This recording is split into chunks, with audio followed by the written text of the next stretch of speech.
Si tu veux recevoir des visions et tu veux entendre la voix de Dieu, la première des choses, tu dois croire que Dieu existe. Tu dois croire que lorsque tu pries, tu parles à quelqu'un. Parce que si tu ne crois pas qu'il existe, alors celui qui n'existe pas ne peut parler. Tout commence par la foi en son existence. Et je t'assure que c'est un Dieu vivant. 2, tu dois croire que Dieu parle. Parce que tu peux croire qu'il existe, mais tu ne crois pas qu'il parle. Et toute la Bible nous révèle un Dieu qui parle. Dieu existe, mais il n'existe pas seulement. Il parle aussi. Un autre secret. Tu dois savoir qu'il parle de plusieurs manières. Il peut te parler par une vision. Tu ne dors pas. Comme ça, tes yeux s'ouvrent et tu vois. Il peut te parler dans le songe.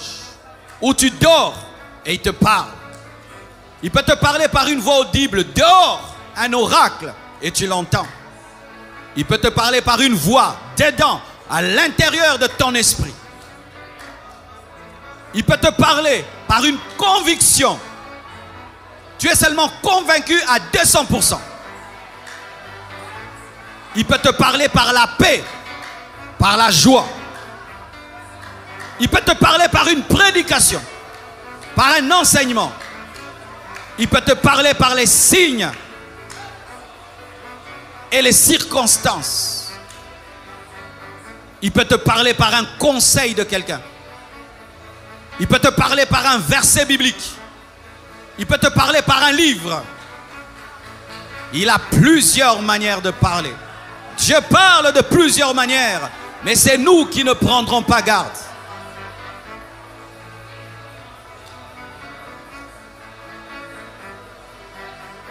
Et aussi, tu dois croire que Dieu veut te parler. Car il y a des gens qui croient que Dieu parle, mais toujours aux autres. Il n'y a pas de chouchou de Dieu. Il n'y a pas de chéri de Dieu. Il n'y a pas d'enfant préféré de Dieu. Si tu as Jésus et tu as le Saint-Esprit, tu as le droit d'entendre sa voix.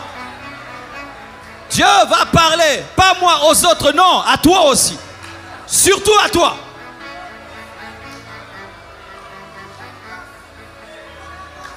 Il faut aussi que tu enlèves la peur. Il y a des gens qui ont peur d'entendre la voix de Dieu. Il y a des gens qui ont peur de voir des visions. Il y a des gens qui ont peur d'avoir des extases, des expériences. N'aie pas peur, c'est ton Père. N'aie pas peur, c'est ton Père. N'aie pas peur, c'est ton Père. N'aie pas peur, c'est ton Père. N'aie pas peur, c'est ton Père.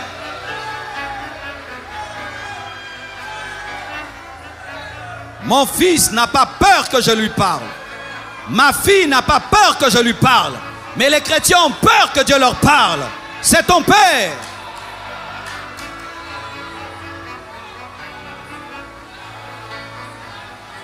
Pour terminer, tu dois désirer ardemment qu'il te parle. Tu dois soupirer après sa voix, soupirer après ses visions. Tu dois désirer ardemment sa direction. Tu dois le vouloir de tout ton cœur. Car Dieu ne se révèle que là où il est désiré. Dieu ne se manifeste que là où il est désiré. Lorsqu'on ne le désire pas, Dieu ne se manifeste pas. Tu dois le désirer de tout ton cœur.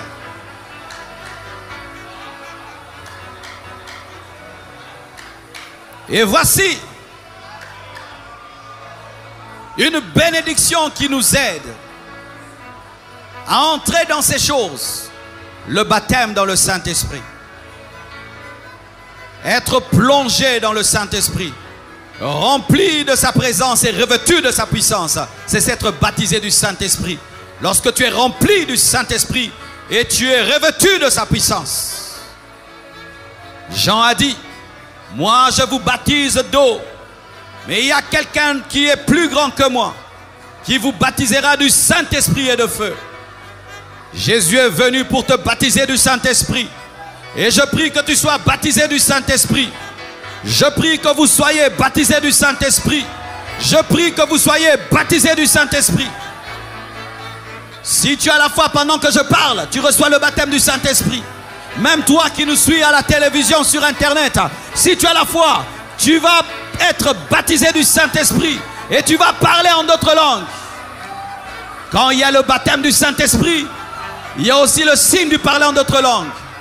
C'est quoi le parler en langue? Le parler en langue, c'est la langue des anges. C'est la langue des anges. C'est la langue des anges. Un homme qui parle la langue des anges. Tu peux parler la langue des anges. Comment ça vient? Comment le parler en langue vient? Le parler en langue vient, tu sens une plénitude, une plénitude, une plénitude, une plénitude, une plénitude, une plénitude, une plénitude, une plénitude, une plénitude. Et cette plénitude commence à contrôler maintenant ta bouche. Ça commence à contrôler ta bouche. Tu ne sais plus parler français, tu ne sais plus parler lingala, tu ne sais plus parler anglais. Ça te dirige dans une langue que tu ne connais pas. Il n'y a pas une école pour parler en langue. Tu dois seulement croire, désirer. Et pendant que tu vas prier, la plénitude du Saint-Esprit va venir en toi. Et tout d'un coup, tu vas commencer à parler une nouvelle langue. Et n'aie pas honte de parler. N'aie pas peur de parler. Quand ça vient, parle. C'est plus que l'anglais. C'est plus que le russe. C'est plus que le français. C'est la meilleure langue de toute la terre. C'est la langue que nous allons parler au ciel. Oui, c'est la langue que nous allons parler au ciel. Michael parle en langue. Gabriel parle en langue. Donc Dieu parle en langue. Qui leur a appris cette langue? La langue du ciel, c'est la langue. Parler en langue, c'est ça la langue que nous parlerons. Comment un Congolais, un Chinois vont parler tous. Tous nous parlons la même langue des anges sur la terre et nous parlerons la même langue au ciel. Le parler en langue est un déclencheur des dons spirituels.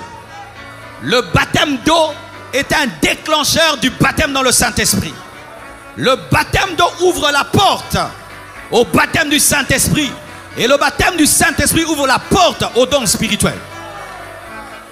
Regardez dans la parole. C'est vrai, il y a des exceptions. Des personnes qui étaient baptisées du Saint-Esprit avant le baptême d'eau, comme Corneille.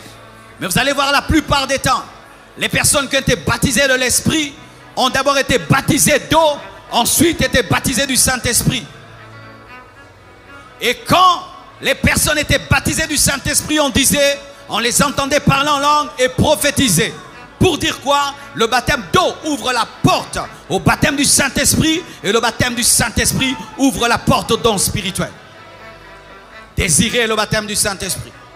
Et si tu n'es pas encore baptisé d'eau, au nom de Jésus, après le culte, va chercher les serviteurs de Dieu et qu'il y ait un programme de baptême pour toi.